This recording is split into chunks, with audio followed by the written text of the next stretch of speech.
नमस्कार, स्वदेश एजेंडा देख रहे हैं आप और मैं हूं आपके साथ राखी। स्वदेश एजेंडा में आज बात जनगणना की। देश में अगले साल यानी 2025 में जनगणना की शुरुआत हो सकती है। हालांकि जनगणना 2021 में शुरू होनी थी, लेकिन कोविड महामारी के कारण सरकार ने इसे स्थगित किया। लेकिन अब सरकार इसे पूरा करने की तैयारी में है। देश में अगले साल से जनगणना शुरू हो सकती है, जो कि 2026 तक चलेगी। बता दें कि देश में 1891 से हर 10 वर्ष के बाद जनगणना होती आई। देखिए, 1991, 2001 और 2011 में जनगणना कराई गई। 2011 के बाद 2021 में जनगणना होनी थी, लेकिन कोविड महामारी के कारण इसे टालना पड़ा। ऐसे में अगर अगले साल जनगणना होती है तो इसका चक्र भी बदल जाएगा और आने वाले समय में 2035, फिर उसके बाद 2045 और 2055 में अगली जनगणना होगी। तो जनगणना के बाद देश में लोकसभा सीटों का परिसीमन भी होना है और परिसीमन की प्रक्रिया 2028 तक पूरी होनी है। जनगणना के दौरान संप्रदाय को लेकर भी सवाल पूछा जा सकता है कि वे किस संप्रदाय के अनुयायी हैं। देश में कई समाज अपने आप को अलग संप्रदाय का मानते हैं, जैसे कर्नाटक में लिंगायत और अलग अलग राज्यों में रविदासी, वाल्मीकि जैसे संप्रदाय भी हैं। ऐसे में सरकार इस बार धर्म और वर्ग के अलावा संप्रदाय के आधार पर भी जनगणना करा सकती है। विपक्ष भी लंबे समय से जातिवार जनगणना की मांग उठा चुका है। ऐसे में सरकार इस पर विचार कर सकती है। फिलहाल तो सरकार का रुख यही है कि जातीय जनगणना को लेकर सर्वसम्मति नहीं है। ऐसे में इसके लिए क्या वक्त लग सकता है और सवाल जस का तस कि जातिगत जनगणना होगी या नहीं। इसी पर चर्चा को आगे बढ़ाएंगे, उससे पहले देखिए ये रिपोर्ट। केंद्र सरकार की तरफ से जनगणना कराए जाने को लेकर बड़ी जानकारी सामने आई है। केंद्र सरकार 4 साल की देरी के बाद 2025 में जनगणना शुरू करने जा रही है। इस जनगणना के आंकड़े साल 2026 में जारी किए जा सकते हैं। आमतौर पर हर 10 साल में होने वाली जनगणना 2021 के लिए तय थी, लेकिन कोरोना महामारी की वजह से इसे टालना पड़ा था। जनगणना के बाद लोकसभा सीटों का परिसीमन शुरू होगा और ये प्रक्रिया 2028 तक पूरी होने के आसार हैं। अब जनगणना के चक्र में भी बदलाव की उम्मीद है। अब हर 10 साल में होने वाली जनगणना अगली बार 2035 में होगी। अभी तक जो चक्र था उसमें हर 10 साल में होने वाली जनगणना दशक की शुरुआत में होती आई थी, जैसे 1991, 2001 और 2011। हालांकि अब 2025 के बाद अगली जनगणना 2035, 2045, 2055 में होगी। देश में जनगणना के साथ बड़ा सवाल जातीय जनगणना का भी उठा है। विपक्ष ने देश में जातीय जनगणना की मांग उठाई है, लेकिन इस पर सर्वसम्मति नहीं बनी है। कांग्रेस के वरिष्ठ नेता जयराम रमेश ने सर्वदलीय बैठक बुलाए जाने की मांग की है।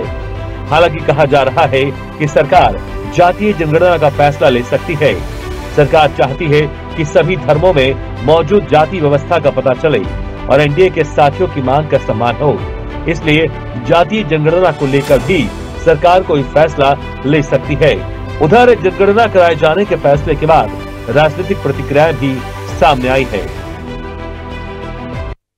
जनता जनादेश ने इस लोकतंत्र के माध्यम से जवाब दिया है। इससे सीख जाना चाहिए कि आपकी ये बदले की राजनीति और जो बांटने की राजनीति आप करना चाहते हैं इस देश में अब नहीं चलेगी। आप जिन राज्यों में वहां करिए ना प्रयोग।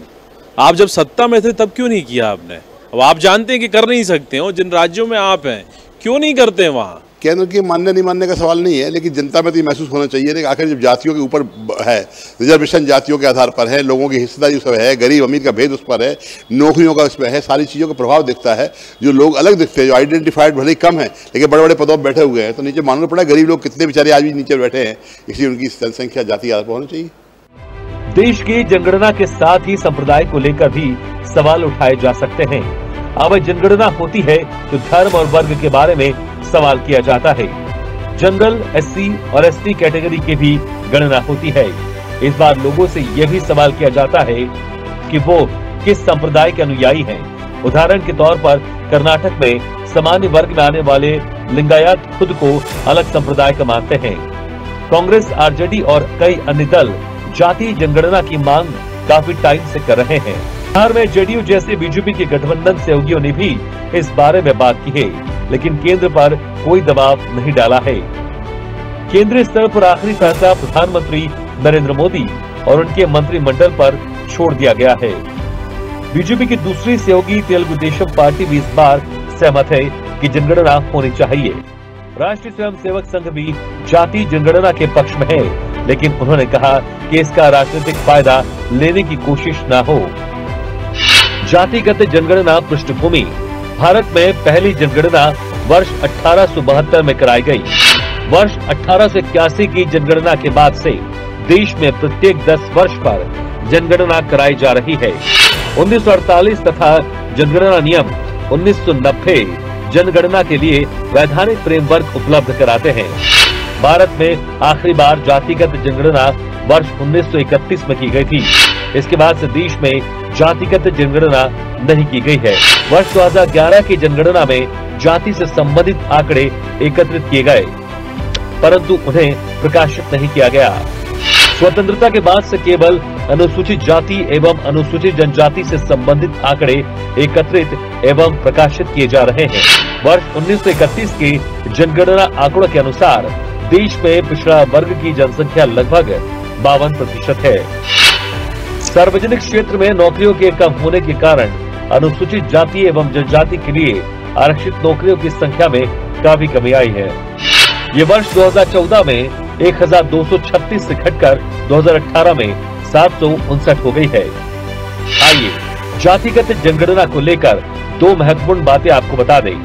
जातिगत जनगणना के विपक्ष में तर्क। स्वतंत्रता के बाद देश में पहली जनगणना वर्ष 1951 में कराई गई थी। इस जनगणना में जातीय जनगणना का मुद्दा उठाया गया। तत्कालीन गृह मंत्री सरदार पटेल ने जातिगत जनगणना का समर्थन नहीं किया। इसे सामाजिक ताने बाने के बिगड़ने का संदेश बताया। जातिगत जनगणना के पक्ष में तर्क। भारतीय सामाजिक व्यवस्था में जाति का अत्यंत महत्व है, अतः जातियों के संबंध में बिना विश्वसनीय आंकड़ों के न तो जाति की सामाजिक विवेचना की जा सकती है और न ही सामाजिक कल्याण की योजनाओं को सही तरीके से लागू किया जा सकता है। जाति आधारित जनगणना को राष्ट्र निर्माण के लिए आवश्यक कदम के रूप में समझा जा सकता है। ये राष्ट्रीय एकता एवं सामाजिक समरसता स्थापित करने का एक अवसर है। देश में जनगणना के समय अनुसूचित जाति एवं अनुसूचित जनजाति की गणना की जाती है तथा धर्म से संबंधित आंकड़े भी एकत्र किए जाते हैं। ऐसी स्थिति में पिछड़ी जातियों से संबंधित आंकड़े न लिया जाना उनके विकास की दृष्टि से उचित नहीं है। 2011 के आंकड़ों के अनुसार भारत की संख्या 121 करोड़ 1 लाख है, जिसमें 52% पुरुष और 48% महिलाएं हैं। इस जनगणना के दौरान ही भारत के इतिहास में पहली बार ट्रांसजेंडर की संख्या को भी ध्यान में रखा गया था। उत्तर प्रदेश लगभग 20 करोड़ लोगों के साथ सबसे ज्यादा आबादी वाला राज्य है और लिस्ट में दूसरे नंबर पर महाराष्ट्र है, जिसकी आबादी 11 करोड़ से ज्यादा है। लगभग 6 लाख के साथ सिक्किम सबसे कम आबादी वाला राज्य है। जातियों के सशक्तिकरण से ही जाति व्यवस्था को समाप्त किया जा सकता है। इसके लिए जातियों की सही स्थिति को जानना आवश्यक है। देश में शिक्षा, नियोजन, चुनाव में टिकट इत्यादि क्षेत्रों में जातियों को आधार बनाया जाता है। ऐसी स्थिति में जातिगत जनगणना आवश्यक है। जनगणना में पिछड़े वर्गों की गणना से उनकी वास्तविक आंकड़ों के साथ ही उनकी शैक्षिक, आर्थिक एवं सामाजिक स्थिति के बारे में भी महत्वपूर्ण जानकारी प्राप्त होगी। ये उनके विकास के लिए आवश्यक है। विभिन्न राज्यों के मुख्यमंत्रियों एवं राजनीतिक दलों के द्वारा जातीय जनगणना की मांग की जा रही है। जाति आधारित जनगणना को लक्षित नीतियों को सुविधाजनक बनाने एवं आरक्षण को पुनर्जीवित करने के लिए एक साधन के रूप में नहीं माना जाना चाहिए। ये सामाजिक सद्भाव, राष्ट्रीय एकता और अंतर समूह समानता सुनिश्चित करने में महत्वपूर्ण भूमिका निभा सकती है। इसे सामाजिक परिवर्तन के लिए महत्वपूर्ण उपकरण के रूप में समझा जाना चाहिए। ऐसे में जातिगत जनगणना को लेकर मांग पर कब होगा काम, ये देखने वाली बात होगी। स्पेशल रिपोर्ट, स्वदेश न्यूज। चलिए, तो जनगणना की तैयारी तो है, लेकिन जाति जनगणना पर कब बात होगी और इसकी बारी कब आएगी, ये अपने आप में बड़ा सवाल है। लगभग स्थिति साफ है कि जनगणना होनी है, सरकार की तरफ से गाइडलाइंस भी बहुत क्लियर हैं, लेकिन जातिगत जनगणना पर अभी भी संशय है। हालांकि कुछ बातें ऐसी सामने आई हैं कि सरकार भी इस पर विचार कर रही है और हो सकता है कि इसको इंप्लीमेंट कराया जाए बहुत जल्दी। बहुत सारी रिपोर्ट्स को जब पढ़ते हैं और समझते हैं तो लगता है वो भी अपने आप में बहुत जरूरी है। विपक्ष की जहां तक बात है तो विपक्ष ने शुरू से इस चीज को हमेशा उठाकर रखा कि जातिगत जनगणना होनी चाहिए, लेकिन अब जो बात आ रही है, देश में जनगणना की बात होती है और इस जनगणना के बाद यदि जातिगत जनगणना का भी सवाल है तो वो जस का तस बना है। कितना इंप्लीमेंट हो सकता है, क्योंकि जयराम रमेश जो कि कांग्रेस के वरिष्ठ नेता भी हैं, उन्होंने साफ तौर पर यह बात कही है कि सर्वदलीय बैठक बुलाई जानी चाहिए इस गाइडलाइंस के बाद और जातिगत जनगणना पर भी बातचीत की जानी चाहिए। तो एक कहते ना कि एक साथ दो चीजों पर काम किया जा सकता है बहुत जल्द। क्या ऐसा होगा, इसी पर चर्चा को आगे बढ़ाएंगे। हमारे साथ मेहमान जुड़े हैं, सबसे पहले आपका परिचय करा दें। भारतीय जनता पार्टी का पक्ष रखने के लिए रमाकांत मिश्रा हमारे साथ जुड़े हैं। रमाकांत जी, बहुत स्वागत चर्चा में जुड़ने के लिए। कांग्रेस का पक्ष रखेंगे मुन्ना खान। मुन्ना जी, आपका भी बहुत स्वागत है। समाजवादी पार्टी का पक्ष रखने के लिए यश भारती जी हमारे साथ जुड़े हैं। यश भारती जी, आपका भी बहुत स्वागत है।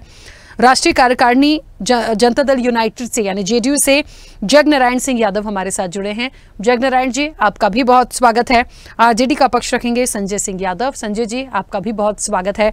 और राजनीतिक विश्लेषक हैं अरविंद वत्स। अरविंद जी, आपका भी बहुत स्वागत है।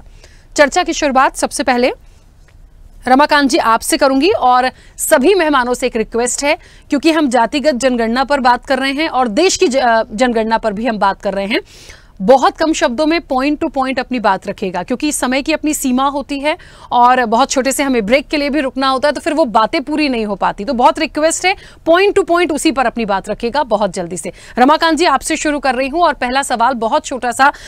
देश की जनगणना के लिए लाइन लगभग क्लियर है, होना ही है। 2025 की बात हो रही है, डेट समय जो भी तमाम चीजें आएंगी वो तो एक प्रोसेस पूरा होता ही है, लेकिन कहीं ना कहीं जातिगत जनगणना को लेकर भी जो बात आ रही है कि सरकार शायद एक पहल इस पर कर सकती है। हालांकि सर्वसम्मति इस पर नहीं है, इसलिए शायद इसे रोका गया है, लेकिन तमाम जगह से ये जो फीडबैक है कि इस पर विचार करना चाहिए, तो क्या कुछ एक पॉजिटिव सोच रखे इसके लिए या इंतजार किया जा सकता है सरकार की तरफ से इस पर भी किसी गाइडलाइंस का? देखिए राखी जी, निश्चित तौर पर ये एक बहुत बड़ा विषय है और निश्चित तौर पर ये वो विषय नहीं है जो कि रास्तों के ऊपर में डिस्कस किया जाना चाहिए, लेकिन हमने ये जरूर कहा है क्योंकि सर्वसम्मति से जो भी फैसला होगा तो निश्चित तौर पर उसको ही इम्प्लीमेंट किया जाए। मुन्ना जी, मुझे सुन पा रहे हैं? बिल्कुल सुन पा रहा हूँ। क्या लगता है आपको, जातिगत जनगणना एक अपने आप में जस का तस सवाल बना हुआ है, लेकिन देश में जो जनगणना होनी है वो अपने आप पे महत्वपूर्ण है, उसकी लाइन लगभग साफ दिख रही है और इसी के साथ वो चक्र बदल जाएगा, क्योंकि 2021 के बाद चीजें बदली, आज 2024 में है, यानी अगला मौका अब कब आएगा? 2025 की बात हो रही है, 25 के बाद 35, फिर उसके बाद 45, फिर उसके बाद 55।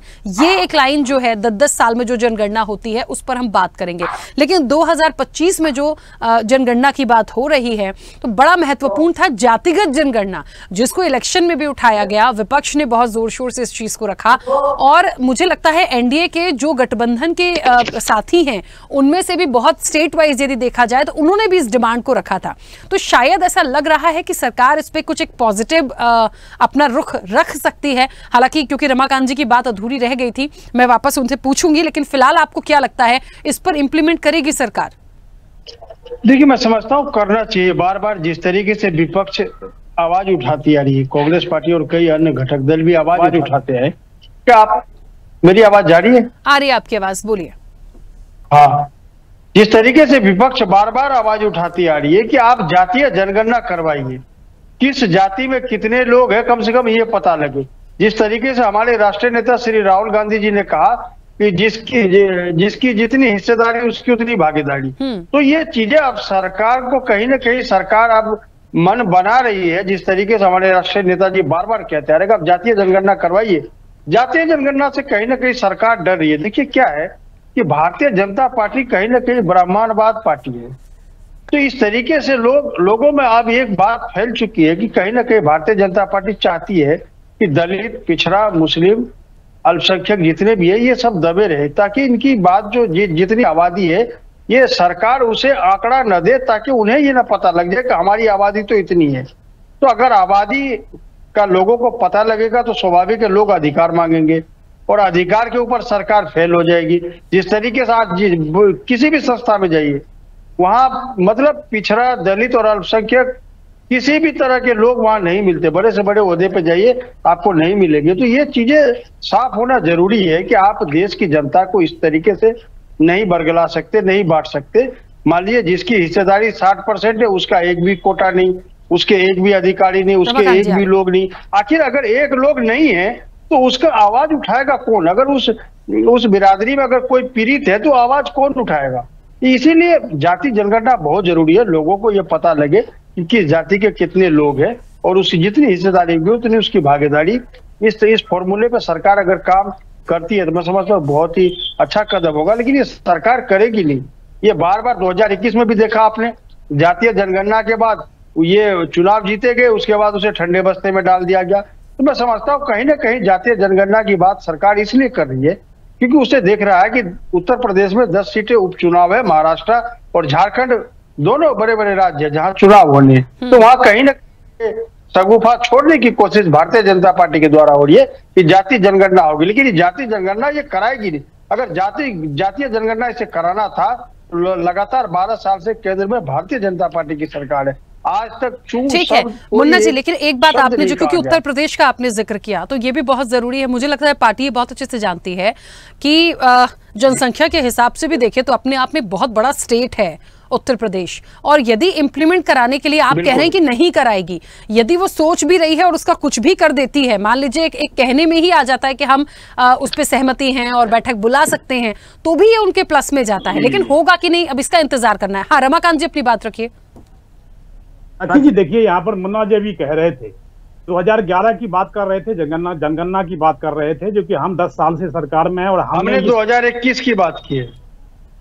नहीं 2011 की भी बात करी है ना आपने, जो कि आपने हमने आंकड़े जारी नहीं आंकड़े जारी। मित्र सुने आप, हमने 2021 की बात की। अच्छा ठीक है, चलिए, हो सकता है कुछ सुनने में, यहाँ भी झूठ फैलाने का काम हो सकता है कुछ सुनने में गलती हो गई हो, हम 2021 मान लेते हैं। ठीक है, चलिए हम विषय पर आए। हाँ रमाकांत जी, आपने कही आपने जो कि जातिगत जनगणना के आधार के ऊपर, मैं कह रहा हूं कर्नाटक में आपकी सरकार है भाई, कर्नाटक में तो जातिगत जनगणना हो गई, आंकड़े क्यों नहीं जारी किए आपने?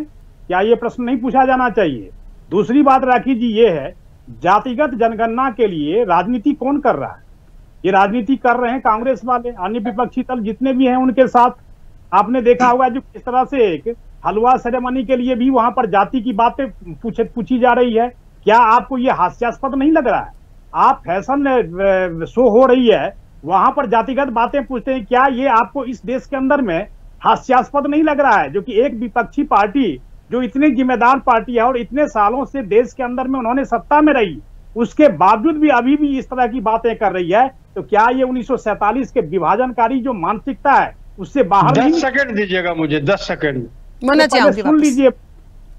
तो 1947 के जो विभाजनकारी जो बातें हैं उससे ये लोग बाहर नहीं निकले हैं, और अभी भी इस तरह के माध्यम से, जिस तरह से ये सोशल मीडिया हो या अन्य इंटरनेट मीडिया हो, डिजिटल हो, प्रिंट मीडिया हो, हर माध्यम से जिस तरह से झूठ फैलाने का जो काम कर रहे हैं, वो मुझे लगता है कहीं ना कहीं ये सोचनीय और विचारनीय है। दूसरी बात ये है जो कि ये सर्वसम्मति वाला फैसला है, कोई ये केंद्र सरकार के अकेला फैसला नहीं होगा। जैसे जयराम रमेश जी ने कहा है, जो सर्वदलीय बैठक बुलाई जाए उसमें जो उचित निर्णय होगा उसमें किया जाएगा। अब ये कह रहे नहीं है, आप झूठ फैलाने का काम कर रहे हैं, क्योंकि उत्तर प्रदेश में उपचुनाव है, झारखंड में चुनाव है, महाराष्ट्र में चुनाव है, तो सब कुछ अगर आप चुनाव के आधार पर ही अगर आप देखेंगे तो महानुभाव आपने भी तो हरियाणा के अंदर में बहुत झूठ फैलाया था। किसान नाराज हैं, पहलवान नाराज हैं,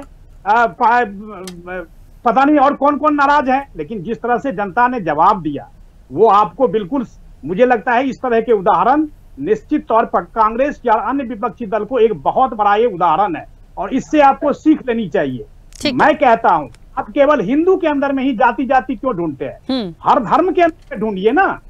अगर आप ढूंढना ही चाहते हैं तो आप मुस्लिमों में ढूंढिए, ईसाइयों में भी ढूंढिए, हर जगह जाति की बात करिए। लेकिन हिंदू को और बांटने का जो प्रयास है, ये 1947 से जो इस तरह के विभाजनकारी आपके जो मानसिकता है, अभी आपने ब्राह्मण की बात कर ली आपने, अरे भाई यहाँ पर ब्राह्मण की बात कहां से आ गई आप?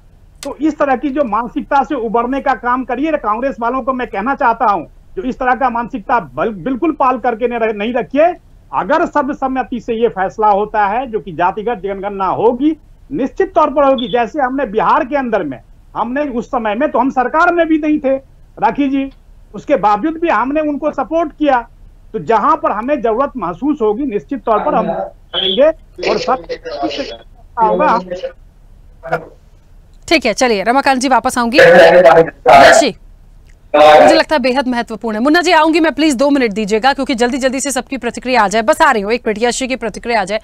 यशी, एक बहुत बड़ा विषय, देखिए देश की जनगणना ये सबको पता है, उसमें कभी किसी को आपत्ति नहीं हुई है, क्यों किस वजह से नहीं हो पाया, बीच में समय रुका, लेकिन आज 2025 में फिर से होने की बात हो रही है। उसकी तैयारियां, उसका प्रारूप सब कुछ चल रहा है। इस बीच में क्योंकि जातिगत जनगणना एक बहुत महत्वपूर्ण विषय, बहुत पहले से आया, अभी भी है, सब लोग उसके लिए यही चाहते हैं कि हो जाएगा, मतलब एक प्रॉपर तरीके से। आज मैंने बहुत सारी चीजें इस विषय पर देखी, उसमें यही था कि प्रॉपर तरीके से और डेवलपमेंट करना है तो जाति धर्म विशेष वर्ग के हिसाब से भी यदि देखा जाएगा तो बहुत अच्छा हो सकता है। लेकिन पता नहीं क्यों इसको इंप्लीमेंट कराने में वक्त लगा या प्रॉपर सहमति नहीं बन पा रही है। समाजवादी पार्टी का क्या मत है?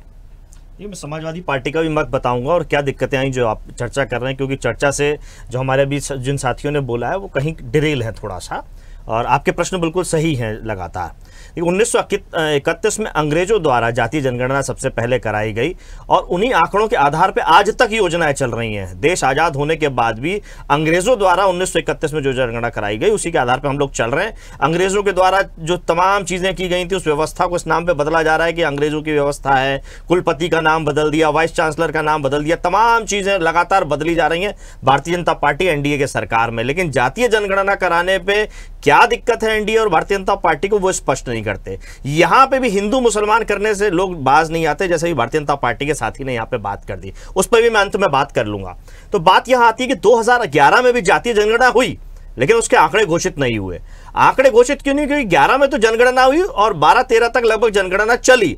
आंकड़े जब तक घोषित होने थे, सारी बातें होनी थी, 2014 में मोदी सरकार आ गई। 2014 में मोदी सरकार आने पर सदन में पूर्व केंद्रीय मंत्री स्वर्गीय अरुण जेटली जी ने यह बोला, सर्वप्रथम 2011 की जनगणना को लेकर के इसमें तमाम त्रुटियां हैं और उन त्रुटियों को जल्द ठीक करके हम जाति आधारित जनगणना के आंकड़े घोषित करेंगे। यह कब बोला था? 2014 में। इनके जिम्मेदार पूर्व केंद्रीय मंत्री अरुण जेटली ने बोला था। आज हम 2024 में भी उसी विषय पर बात कर रहे हैं। मोदी पार्ट 1 हो गया, मोदी पार्ट 2 हो गया, लेकिन 10 साल में जाति आधारित जनगणना जो हुई थी उसकी त्रुटियों में कोई सुधार नहीं हुआ, ना उस पर कोई चर्चा, ना कोई इस पर बहस होना चाहिए। अब जब दोबारा जनगणना की बात हो रही है तब थोड़ी बहुत चर्चा हो रही है, लेकिन फिर भी वो चीजें भारतीय जनता पार्टी एनडीए की सरकार नहीं करेगी। आज माननीय अखिलेश यादव जी ने जब 2022 का उत्तर प्रदेश का चुनाव हो रहा था, स्पष्ट कहा था आज हम टेक्नोलॉजी में जी रहे हैं, मोबाइल से हम तमाम बातों का सर्वे कर लेते हैं, कंपनियां तमाम तरह के सर्वे कराती हैं, 1 दबाइए, 2 दबाइए, 4 दबाइए, 6 दबाइए, ये हो जाएगा। तो हम जो तकनीक के युग में जी रहे हैं, तकनीक का इस्तेमाल नहीं कर रहे। हम 2022 में सत्ता में आएंगे और 6 माह के अंदर जातीय जनगणना भी करेंगे, उसके आधार पर आंकड़े भी घोषित करेंगे और योजनाएं भी बनाएंगे। और वही चुनौती आज भी उन्होंने दी हुई है केंद्र सरकार और राज्य सरकार को कि अगर आप जातीय जनगणना नहीं करा सकते, सत्ता से बेदखल हुई है, हमें सत्ता में आने दी, हम 6 महीने में करा के देंगे, उसके आंकड़े भी घोषित करके देंगे, रोड मैप भी बता करके दिया सरकार को, लेकिन वो करना नहीं चाहती, नीति उनकी स्पष्ट नहीं है। उसके बाद जो अभी हमारे साथी ये बात कह रहे थे कि हमने बिहार में करके दिखा दिया, आपने अकेले नहीं किया, उसमें विपक्ष था, विपक्ष सत्ता के साथ में बैठा था और विपक्ष ने जवाब दिया, और जब सत्ता के साथ में आया तब भी आप साइलेंट ही थे। समर्थन जरूर था, आपकी मजबूरी थी कि जब सब एक तरफ बात करते। और जातिगत जनगणना नहीं हुई थी बिहार में, वो केवल सर्वे था। जनगणना का आधार केंद्र सरकार को है और राज्य सरकार कोई भी सर्वे करेगी, उन सर्वों का कोई मतलब नहीं है। इसी कारण कोर्ट में वो बात लटकी हुई है और बिहार सरकार के जो जनगणना हुई जाति के आधार पर, जो सर्वे हुआ, उसका कोई अर्थ नहीं निकला, क्योंकि उसको योजना में शामिल नहीं किया जा सकता। उनको प्रमाणिक तथ्य नहीं मान रहा है कोर्ट। प्रमाणिक तथ्य जनगणना जो सरकारी व्यवस्था के साथ होती है, जो केंद्र सरकार करती है, उसी को माना जाता है। अब आप तय कर लीजिए 1931 के साथ चलना है, 11 के साथ चल रहा है या आने वाली 24 के साथ चल रहा है। और इस दो विशेष बात बताऊंगा, आपके सवाल था वो भी और भारतीय जनता पार्टी के साथी ने भी बताया वो। देखिए, जब जातीय जनगणना होगी तो जातियों के ये तय होगा कि कौन सी जाति शिक्षा के आधार पे, यानी शैक्षणिक आधार पे, आर्थिक आधार पे, सामाजिक आधार पे पिछड़ रही है। जब ये सारी चीजें निकल के आएंगी तभी आप कर पाएंगे। अभी हो क्या रहा है, देश के अंदर कुत्ता, बिल्ली, सूअर, मोटरसाइकिल, कार, हर चीज की गणना है, लेकिन जाति आधारित जनगणना नहीं है। कौन सामाजिक तौर पे पिछड़ा है, कौन आर्थिक आधार पे पिछड़ा है, कौन सामाजिक स्तर पे पिछड़ा है, इसका कोई आंकड़ा नहीं है। और हमारा सामाजिक अधिकारिता मंत्रालय केंद्र में चल रहा है, प्रदेशों में अनुसूचित जाति, जनजाति, पिछड़ा वर्ग, अल्पसंख्यक सारे विभाग चल रहे हैं, लेकिन आंकड़े किसी के पास है तो वो 1931 वाले हैं। तो आप कैसे काम कर पाएंगे? यानी जितनी भी योजनाएं, जितने भी काम हो रहे हैं, सब बेईमानी के तरीके से हो रहे हैं, क्योंकि आपके पास कोई आंकड़े नहीं है। बिना आंकड़े के सारे काम बेईमानी है। दूसरा एक बड़ा जो हमारे भारतीय जनता पार्टी के साथी ने बात कही, हिंदू की जाति, अरे इससे बड़ा, मैं शर्मिंदगी के साथ इस शब्द को इस्तेमाल कर रहा हूं, इससे बड़ा मूर्खता पड़ी कोई बात नहीं हो सकती। जातीय जनगणना होगी तो पूरे देश की होगी, उसमें जितनी जातियां, चाहे वो हिंदू की हो, मुसलमान की हो, सिख की हो, ईसाई की हो, कर्म के आधार पे जो भी जहां काम करता है वो सबकी गणना होगी। अगर आपको अल्प ज्ञान है या आप जानबूझ कर आंखें बंद करे हो, बिल्ली की तरह कि किसी ने दूध पीते हुए नहीं देखा और चोरी कर लोगे आप हक अधिकारों की, तो आपको कोई पकड़ नहीं पाएगा। नहीं, उसका बड़ा उदाहरण मैं बता देता हूं आपको, आखिरी बात रखते हुए बड़ा उदाहरण बता। बनारस हिंदू यूनिवर्सिटी में, जहां से हमारे देश के प्रधान सांसद आते हैं, बनारस हिंदू यूनिवर्सिटी, वहां पे संस्कृत पढ़ाने का, उर्दू पढ़ाने का काम एक ब्राह्मण व्यक्ति करता है, यानी हिंदू करता है। उर्दू पढ़ने वाले किसी भी विद्यार्थी को कोई दिक्कत नहीं है, ना आज तक आपने कभी सुनी होगी उसमें आपत्ति। लेकिन संस्कृत पढ़ाने के लिए जयपुर के एक मुस्लिम व्यक्ति का सिलेक्शन हो जाता है। वो सिलेक्शन नियम अनुसार होता है, सारे क्राइटेरियो में एंट्रेंस एग्जाम होता है, उसका जो शैक्षणिक योग्यता है, सारी चीजें क्राइटेरिया लेकर के वो आता है, उसका सिलेक्शन होता है। तब ये जितने ये हिंदू के ठेकेदार बनते हैं ना, वो भाषाई भेदभाव लेकर के आ जाता है कि संस्कृत हम मुसलमान से नहीं पढ़ेंगे, उन्हें ज्ञान नहीं चाहिए, उन्हें उसमें हिंदू मुसलमान करना, जैसे अभी जातीय जनगणना में साहब कर रहे थे, और उसका मजबूरी में उसको इस्तीफा देना पड़ता है, जिसका नियम अनुसार। यही काम ये कर रहे हैं भारतीय जनता पार्टी के लोग कि जो नियम अनुसार जाति जनगणना होने जा रही है उसमें हिंदू मुसलमान, फलाना ढिकाना, जाति आधारित राजनीति करते हो और जाति का ठेकेदार बनते हो। बंद कीजिए ना मिश्रा जी, मिश्रा लिखना बंद कीजिए ना। अगर जाति से इतनी नफरत है, जाति से देश टूटता है तो मिश्रा लिखना बंद कीजिए ना मिश्रा जी। जाति से देश टूटता है तो मिश्रा जी लिखना बंद कीजिए ना मिश्रा जी। क्यों लिखते हैं मिश्रा? आपके आपको गर्व है ना, तो दूसरी जातियों को भी गर्व है। और जो शैक्षणिक रूप में पिछड़ रही है उनका हक है कि वो शैक्षणिक रूप में आगे आए, जो सामाजिक रूप में पिछड़ रही है उनका हक है कि वो सामाजिक रूप में रमाकांत जी, जो आर्थिक रूप में पिछड़ रही है उनका हक है। प्लीज, मैंने आप लोगों से पहले ही कहा था सब लोगों की प्रतिक्रिया एक एक बार आ जाने दीजिए, उसके बाद मैं समय दूंगी, आप लोग बोल लीजिएगा प्लीज। जगनारायण जी, इसीलिए मुझे इनको ठीक है, यश जी प्लीज, अब मैं रिक्वेस्ट कर रही हूँ। जगनारायण जी, मुझे सुन पा रहे हैं? जगनारायण जी, क्या लग रहा है जातिगत जनगणना पे ये जो विवाद है ये खत्म होगा कि नहीं? वो जनगणना हो पाएगी या नहीं? देश की जनगणना की तो गाइडलाइंस आ गई 2025, जातिगत जनगणना का क्या? आंकड़े जारी नहीं हुए। अरे क्यों नहीं आंकड़े जारी किया? रमाकांत जी प्लीज जगनारायण जी को बोलने दीजिए, मैं वापस आ रही हूँ जल्दी से। मिश्रा जी को समझाइए अपने साथियों से। आपका फोटो ही नहीं दिखा रहा, आपका डिवाइस स्टूडियो क्या है? आवाज मिल रही है? हाँ, आपकी आवाज आ रही है, आप बोलिए। थोड़ी देर बाद आपको वीडियो भी मिलेगा मेरा। भाई रमाकांत मिश्रा जी थोड़ा शांत रहिए, दूसरे का भी सहयोगी हैं साहब। मिश्रा जी थोड़ा शांति से सुनिए। देखिए, ये कांग्रेस के मुन्ना जी जो बोल रहे थे और बोल रहे हैं और जो बोलने वाले हैं, ये कांग्रेस के लोगों का हम लोग समझते हैं। ये सपा के साथी जो है अब दोस्ती में इंडिया गठबंधन के नाम पर इधर उधर बाएं दाएं कर रहे हैं। देखिए, जाति जनगणना का सवाल, भारतीय जनता पार्टी, हम पिछले डिबेट में भी बोले थे कि भारतीय जनता पार्टी हमारे जदयू के साथ है और धीरे धीरे इसको हम लोग पटरी पर लाएंगे और इस देश में जातीय जनगणना होगा। मुन्ना जी बोल रहे हैं कि राहुल गांधी जी 3 दिन में करा देंगे, 13 दिन में करा देंगे। इनका भी जयराम रमेश 10 दिन पहले क्या बयान दे रहे हैं? बोल रहे हैं important leader of the Congress party, vanguard of the Congress party, बोल रहे हैं कि जिनको जरूरत है उन्हीं की जाति का जनगणना करा लिया गया। तो कांग्रेस पार्टी ने 11 के जनगणना में पीठ में छुरा घोंपने का काम किया, आज आंकड़ा मांग रहे हैं। और इन्होंने तय किया था पार्लियामेंट के अंदर, जब मुलायम सिंह, लालू जी, शरद यादव सब लोग थे, तो इन्होंने तय करके और घाल मेल करके फंसा दिया। दूसरी बात कि ये जो मिश्रा जी थोड़ा कम बोलिए, सत्ता पक्ष के हैं, दबाव मत बना लिए, दूसरे का भी सुनिए। डेमोक्रेसी में सुनना भी चाहिए, अपनी बात रखना भी चाहिए। मेरा कहना है कि इस देश में भारतीय जनता पार्टी ने पिछड़ा वर्ग आयोग को संवैधानिक दर्जा दिया और कई राज्यों में सामाजिक रूप से जो परिवर्तन हुए वो बहुत इनके लोकतंत्र के विकास में और जनता के डिमांड के हिसाब से भारतीय जनता पार्टी धीरे धीरे अपनी गाड़ी को खिसका रही है। नहीं तो उड़ीसा के अंदर 75 वर्ष तक एक समुदाय के लोगों ने शासन किया और वहां की डिमांड थी। डेमोक्रेसी में डिमांड बढ़ा तो आज आदिवासी का लड़का बना। तो भारतीय जनता पार्टी के लोग ये काम करेंगे। थोड़ा बाएं दाएं नाकुर नोकुर चलता है, उनको भी कांग्रेस का देश पर ही राजनीति करते हैं, तो ये सारी कठिनाई है। लेकिन इस देश में जातीय जनगणना का जो डिमांड है वो एक ऊंचाई पर पहुंच रहा है। तो अमित शाह ने 2 महीना पहले बयान भी दिया था कि जल्दीबाजी में हम कोई निर्णय नहीं लेंगे और आने वाले दिनों में हम मिल बैठ करके तय करेंगे कि जाति जनगणना होगा। तो जाति जनगणना तो इस बार होना ही होना। अब ये है कि कांग्रेस के लोग हमेशा से आजादी से लेकर आज तक एक ही बात आगे पीछे देखिए, सांप्रदायिकता को जहर फैलाने वाले में और मिश्रा जी के पार्टी को सत्ता में लाने वाले कांग्रेसी लोग हैं। शाहबानों में संशोधन कर दिया, ताला खुलवा दिया, फिर राजीव गांधी ने जाकर अयोध्या में शिलान्यास कर दिया। मैं उन दिनों जवाहरलाल नेहरू यूनिवर्सिटी का विद्यार्थी था, मैं वहां से जेएनयू से हम लोग शिलान्यास को रोकने के लिए चले थे। बीच में हिंदू महासभा कई लोगों ने बहुत लाठी ढेता से मारा हम लोग को।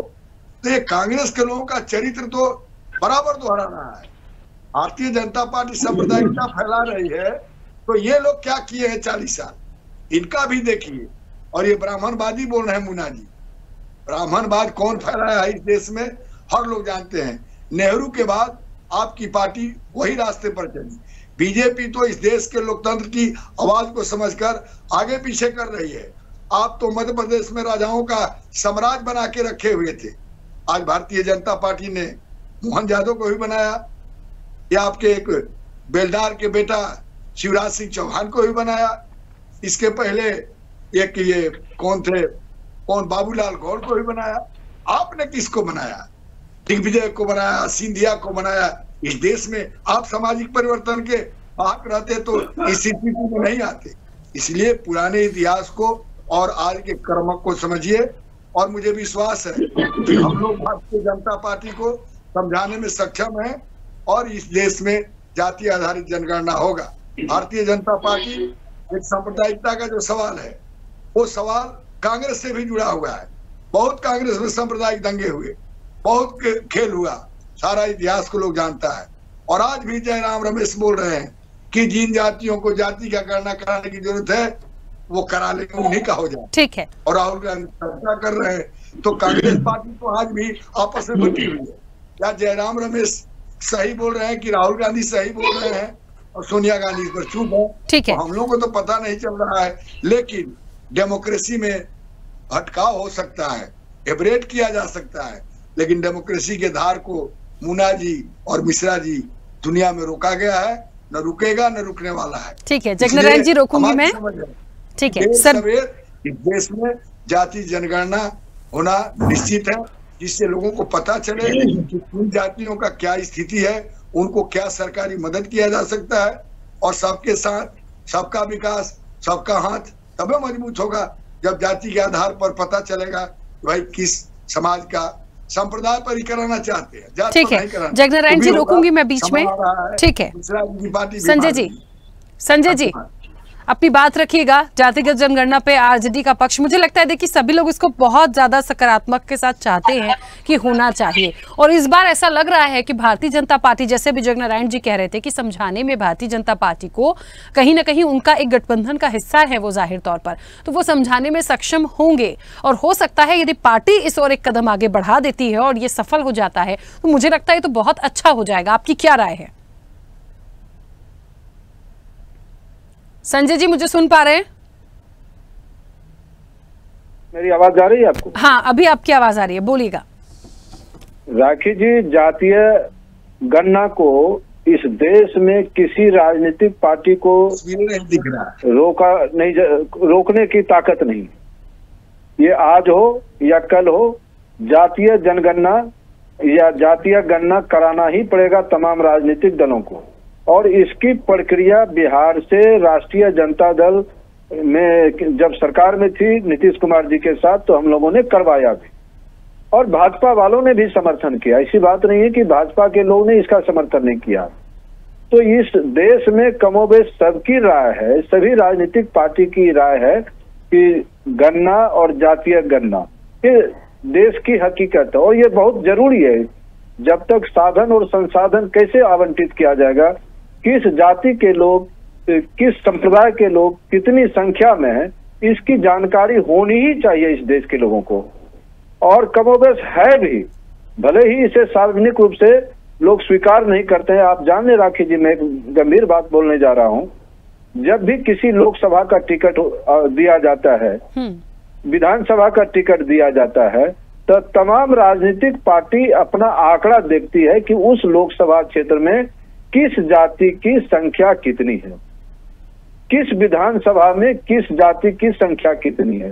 तो लोकसभा और विधानसभा का जो टिकट तमाम राजनीतिक दल के लोग देते हैं, तो वो अब सबसे पहले जातीय स्थिति देख लेते हैं, जातीय समीकरण देख लेते हैं, तब जाकर के कैंडिडेट बनाते हैं। तो वो घोषित तौर पर जातीय गणना है सबों के पास। अरे भाई, जब सब टिकट बंटवारा ही करते हैं जाति को देख करके, समीकरण को देख करके, तो एक सर्वदलीय बैठक बुला करके क्यों नहीं इस पर सर्वसम्मति राय लेकर के बता दिया जाए इस देश के अंदर कि इस जाति के इतने लोग हैं, किस जाति के कितने लोग हैं, और जो साधन संसाधन हो जनसंख्या के अनुरूप जो कमजोर पक्ष है उसे मजबूत करने में लगाया जाना चाहिए। तो जानकारी तो है, मैं ये बड़ी गंभीरता से बोल रहा हूँ राखी जी। अगर जानकारी नहीं होती तो बताइए कि किस लोकसभा सीट में ये लोग बिना जातीय समीकरण को, जाति की संख्या को देख करके टिकट देते हैं। चाहे कांग्रेस वाले हो, बीजेपी वाले हो, हमारी पार्टी हो, जदयू हो, सब लोग पहले उस विधानसभा और लोकसभा में सब आंकड़ा लेकर के बैठते हैं पार्लियामेंट्री बोर्ड में कि भाई हाँ फलाना लोकसभा में यादव इतना, ब्राह्मण इतना, राजपूत इतना, भूमियार इतना, कुर्मी इतना, धानुक इतना, दलित इतना, मुस्लिम इतना। अरे भाई, पूरा डाटा लेकर के पार्लियामेंट्री बोर्ड में सब लोग बैठते हैं, चाहे लोकसभा का चुनाव हो या विधानसभा का चुनाव हो, और उसी अनुरूप ये लोग कैंडिडेट तय करते हैं। तो सबको पता है कि किस क्षेत्र में किस जाति की संख्या कितनी है। बस इसे सार्वजनिक आम सहमति से एक सर्वदलीय मीटिंग बुला के इसे कानूनी जमा पना देने की आवश्यकता है। राखी जी, मैं तो किसी पार्टी पर टिप्पणी करने के पक्ष में नहीं हूँ, क्योंकि कमोबेश सभी राजनीतिक पार्टियों इस बात से मोटा मोटी सहमत है, इसलिए आरोप प्रत्यारोप में मैं जाना नहीं चाहूंगा। ठीक है, चलिए इसी चीज को थोड़ा सा आगे बढ़ाऊंगी। अरविंद जी, बहुत महत्वपूर्ण बात है कि जब वोट बैंक की राजनीति होती है, जब खुद संजय जी कह रहे हैं कि सारे समीकरण बिठा कर टिकट्स दिए जाते हैं और ये किसी से छिपा भी नहीं है, सबको पता ही है, तो फिर उसके बाद एक सार्वजनिक रूप से उसका क्लेरिफिकेशन क्यों नहीं है? फिर क्यों इतनी विवाद और इतनी आपत्तियां जातिगत जनगणना को लेकर आई या देखने को अभी भी मिल रही हैं? देखिए, मैं प्रारंभ करूंगा ये कह के कि सर्वदलीय बैठक के बाद यदि एग्री होता है कि जातीय गणना होनी चाहिए, तो डेफिनेटली होनी चाहिए, क्योंकि डेमोक्रेसी में डेमोक्रेटिक मीन्स के हिसाब से ही आगे बढ़ना चाहिए।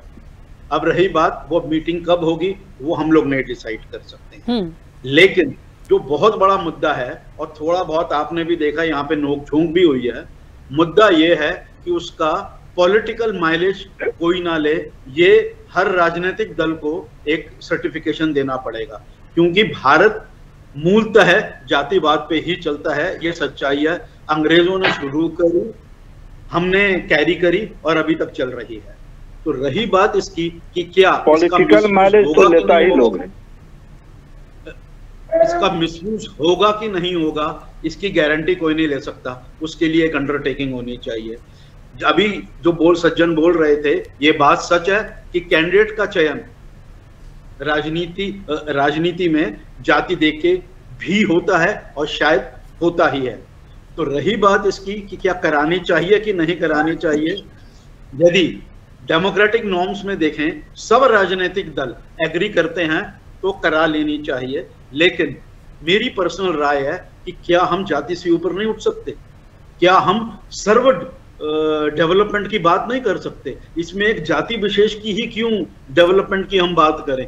हमें भारत के प्रत्येक नागरिक धर्म, जात इत्यादि अनादि से ऊपर उठ के देश की पूरे तरीके से डेवलपमेंट की बात करनी चाहिए। उस तरफ कोई नहीं बोलता है। ठीक है, आपकी राजनीति यदि जाति से चलती है तो करवाइए, लेकिन उसका मिसयूज ना करें, ये गारंटी भी होनी चाहिए। और एंड में मैं यही कहूंगा कि भारत के प्रत्येक नागरिक की डेवलपमेंट जितना सरकार की जिम्मेवारी है उतनी ऑपोजिशन की भी जिम्मेवारी है।